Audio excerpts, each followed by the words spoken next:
J'ai amené le fourreau de l'entraînement de l'enrouleur de Génois, qui est récent, qui est un gage de qualité.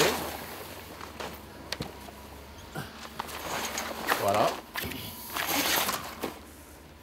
Je vais regarder. Je ne vais pas dérouler entièrement le Génois parce qu'on est vent arrière, c'est pas l'idéal. Mais le Génois, d'après ce que je peux voir, il est relativement récent. Il est de marque X-Voile. Ce sont des voiles de qualité et en général performantes.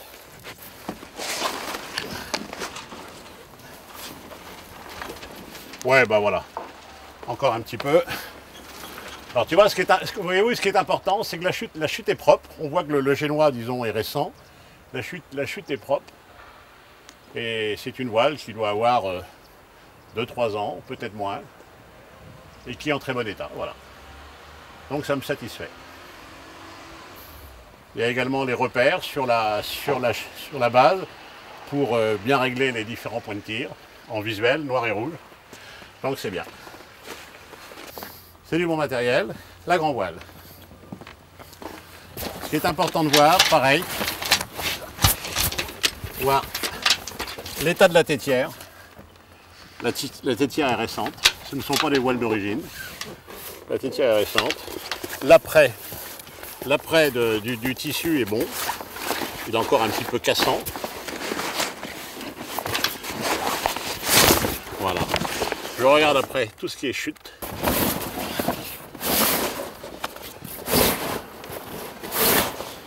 Non, là je suis pas inquiet. Quand je vois des passages de prise de riz de cette qualité, la grand voile est récente et il n'y a pas de problème. Et je finirai de la contrôler lorsqu'on fera l'essai en mer, qui est indispensable. On doit toujours faire un essai en mer d'un bateau à voile, pour voir si le moteur fonctionne bien et si les voiles sont correctes. Je vais refermer et je vais quand même faire démarrer le moteur pour voir comment il fonctionne.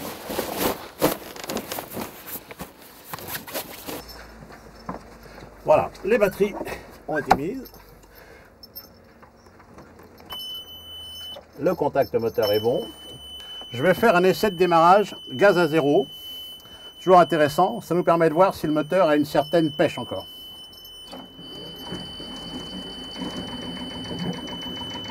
Et bien le moteur, important, il a démarré gaz à zéro. Certains moteurs qui sont un petit peu lavés, il faut mettre beaucoup de puissance pour arriver à lancer. Là, il a démarré à froid, gaz à zéro, c'est un signe de qualité. Alors, une fois que le moteur est en route, premier réflexe, voir si l'eau crache bien. Ça, c'est absolument indispensable. J'embraye, le bateau est bien amarré. Et je regarde si le moteur fume pas trop. Il crache pas noir. Il crache pas noir. Il fume normalement parce qu'on est quand même... il fait pas très chaud extérieurement. Et je n'ai pas de vibration au niveau de l'hélice. Donc le résultat est satisfaisant. L'étouffoir marche bien. Je redémarre une fois le moteur. Non, il y a un problème de batterie là. Il a un problème ou de batterie ou de bouton poussoir. Parce que manifestement, il démarre une fois sur deux. Voilà. Je demanderai au chantier de contrôler l'état de charge de la batterie moteur et éventuellement le bon contact du bouton poussoir. Et je referme bien sûr la vanne. Le bateau me plaît bien, il est sain.